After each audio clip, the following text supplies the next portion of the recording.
जय श्री कृष्णा, राधे राधे। लेखों के श्याम के चैनल में मैं आपका स्वागत।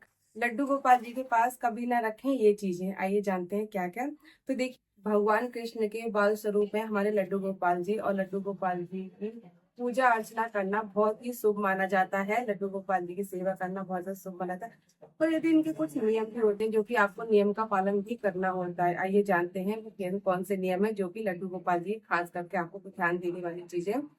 लेकिन पूजा के दौरान आपको कुछ नियमों का ध्यान रखना बहुत अति आवश्यक होता है, जिससे कि हमारे लड्डू गोपाल जी कभी नाराज ना हो। क्योंकि ऐसा होता है कि हमारे लड्डू गोपाल जी नाराज हो जाते हैं। तो देखिए, आपको करना क्या है। देखो, वैसे तो हमारे लड्डू गोपाल जी की सेवा बाल स्वरूप, लड्डू गोपाल जी की सेवा एक बाल स्वरूप में की जाती है, और हम अपने अपने घर के सदस्य भी मानकर लड्डू गोपाल जी की सेवा करते हैं। बहुत लाड प्यार से लड्डू गोपाल जी को विराजते हैं, बहुत भक्ति भाव से लड्डू गोपाल जी की सेवा की जाती है। तो आइए जानते हैं कौन से आपको जो काम है वो नहीं करने हैं। देखिए, 3 यहाँ पर काम है जो आप लड्डू गोपाल जी के साथ अगर करते हो तो आपके लड्डू गोपाल जी नाराज हो सकते हैं, जो कि आपके घर में मुश्किलें भी आ सकती हैं। कभी कभी ऐसा होता है कि जब हमारे लड्डू गोपाल जी नाराज हो जाते हैं तो वो संकेत आपको देते हैं कि आपने ऐसा किया है तो मैंने ये ऐसा कर दिया। क्योंकि हमारे जो लाला है वो नटखट तो होते ही हैं। अब ये मत सोचो भाई भगवान तो है ही है हमारे लड्डू गोपाल जी, अगर आप उनके साथ कुछ गलत करोगे तो हमारे लड्डू गोपाल जी तो कहेंगे ही। ठीक है, तो आपको इस चीजों का ध्यान रखना बहुत जरूरी है। चलिए आइए हम बताते हैं आपको कि आपको करना क्या है। अगर वीडियो अच्छी लगे तो प्लीज लाइक शेयर कमेंट जरूर कर देना, मेरे चैनल को सब्सक्राइब जरूर कर देना। पहला है कि ये भूल कर भी काम ना करें कि देखिए, लड्डू गोपाल जी को जब भी आप भोग लगाते हो, भोग लगाने के दौरान आप क्या करते हो, लड्डू गोपाल जी के बर्तनों को वहीं रख देते हो। जो कि आप कभी कभी ऐसा होता है कि झूठा बर्तन जो होता है आप मंदिर में ही रख देते हो, काफी टाइम तक रखा ही रहता है। तो आपको कभी ऐसा नहीं करना है। लड्डू गोपाल जी के जो झूठे बर्तन है वहां से आपको हटा के कहीं और रख देने हैं, जिससे कि हमारे जो लड्डू गोपाल जी हैं उनको इस चीजों बिल्कुल अच्छी नहीं लगती। बहुत सारी जगह ऐसा होता है कि लड्डू गोपाल जी को जो भोग लगाया है उसी में दोबारा से भोग लगा दिया, तो वो बर्तन जो है वो झूठे माने जाते हैं। इसलिए लड्डू गोपाल जी के जो बर्तन है उनको अच्छे से साफ करके उनकी जगह पर ही आपको रखना चाहिए। दूसरी बात यह है कि लड्डू गोपाल जी का अगर आप भोग लगा रहे हो तो भोग को ज्यादा समय तक नहीं रखना चाहिए। जैसे कि आप कोई वैसी चीजों का भोग अगर लगा रहे हो तो वो आप रख सकते हो। जैसे कि आपने अन्न का भोग लगाया है, जैसे कि आपने खाने का भोग लगाया है, किसी दाल रोटी किसी चीज का अगर भोग आप इस तरीके से लगा रहे हो तो उस भोग को आप 10 मिनट से ज्यादा आपको नहीं रखना है।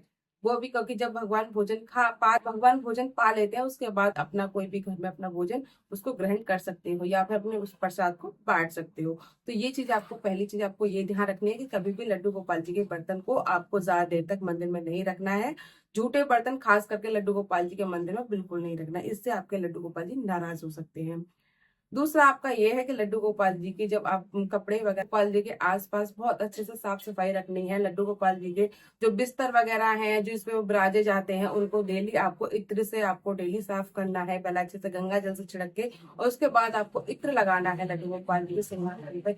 ये डेली नियम आपको करना है लड्डू गोपाल जी की पूजा में, क्योंकि ये बहुत विशेष प्रक्रिया है जो कि हमारे लड्डू गोपाल जी बहुत जल्दी प्रसन्न होते हैं। ऐसे होते हैं क्योंकि हमारे लड्डू गोपाल जी इत्र की जो खुशबू होती है ना बहुत ज्यादा अच्छी लगती है, सुगंधित जो होती है। क्योंकि इस तरीके से आपको मतलब उनके आसपास आपको इतनी सफाई रखनी है। जी के जो कपड़े हैं उनको कभी भी आपको, जैसे कि आपने सोचा कि आज मैं वही दी हूँ, या फिर आपने कपड़े को धोए नहीं है तो आप वही कपड़े को पहना रहे हो, तो ये कभी नहीं करना है। देखो, सर्दियों की बात होती है वो थोड़ा अलग हो जाती है, फिर भी हम उसको वॉश करते हैं। धोते कैसे है वो मैंने आप दूसरी वीडियो में बता रखा है कि अगर धूप नहीं निकलती है तो हम लड्डू गोपाल जी को उन्हीं में सोते हैं, तो उनको हम कैसे साफ कर सकते हैं। तो एक साफ करने का नियम भी मैंने बताया है, तो आप मेरी चैनल पर जाकर चेक जरूर कर लीजिएगा। और ये मैं आपको बताऊंगी, कभी भी लड्डू गोपाल जी को बिना साफ कपड़े कभी नहीं पहनाने चाहिए, जिससे कि हमारे लड्डू गोपाल जी नाराज रहते हैं। क्योंकि हमारे जो लड्डू गोपाल जी हैं वो उनको साफ सफाई बहुत ज्यादा पसंद है, और चटक मटक रंगों से उनको बहुत ज्यादा प्रिय है। ठीक है, तो अपने लड्डू गोपाल जी को हमेशा चटक मटक के और खूब अच्छे से श्रृंगार करके लड्डू गोपाल जी को आपको रखना चाहिए। जैसे कि हमारे जो लाल है, अगर लाल हमारे जो हमारे कहते हैं ना कि हमारे सरदार या हमारे खुश रहेंगे तो हम भी खुश रहेंगे। हमारे घर के मालिक अगर खुश रहते हैं तो हम भी खुश रहते हैं। जब हमारे घर के मालिक ही दुखी हो, उनका मन ही ना लगे, तो इस वजह से हमारे लाला हमारे दुखी हो जाए, हमारे मालिक दुखी हो जाए, तो फिर हम कैसे प्रसन्न रह सकते हैं। तो वही चीज है, देखिए ध्यान रखिए कभी भी अपने घर में जब लड्डू गोपाल जी को विराजे हो तो उनको ये इस चीज से कभी मत बोले कि ये हमारा घर है या हमारा ये नहीं।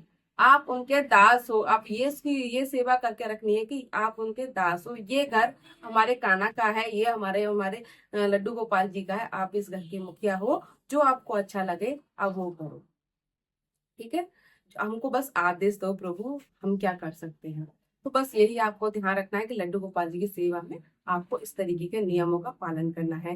दूसरी तीसरी चीज आपका ये है कि लड्डू गोपाल जी के जब मंदिर घर में जहाँ आसपास हमारे लड्डू गोपाल जी हैं, तो उनके पास कोई भी खंडित चीजें नहीं रखनी चाहिए। जैसे कि ना खंडित मूर्ति रखनी चाहिए, ना ही कोई जो इस चीज मतलब ऐसी वैसी जो चीजें होती हैं उनको आपको नहीं रखनी चाहिए। जैसे कि खंडित मूर्ति है या किसी फूल वगैरह है तो उन पर ज्यादा डस्ट जम रही हो, तो इस चीजों का आप यूज ना करें। देखिए, या तो आप डेली की डेली सफाई करो और खंडित मूर्तियों को वहां से हटा देना चाहिए, जिससे कि हमारे लड्डू गोपाल जी को ये चीजें बिल्कुल पसंद नहीं होती हैं क्योंकि उनके पास कोई भी चीज बेकार रखी हो, तो इस चीज से हमारे लड्डू गोपाल जी अप्रसन्न रहते हैं।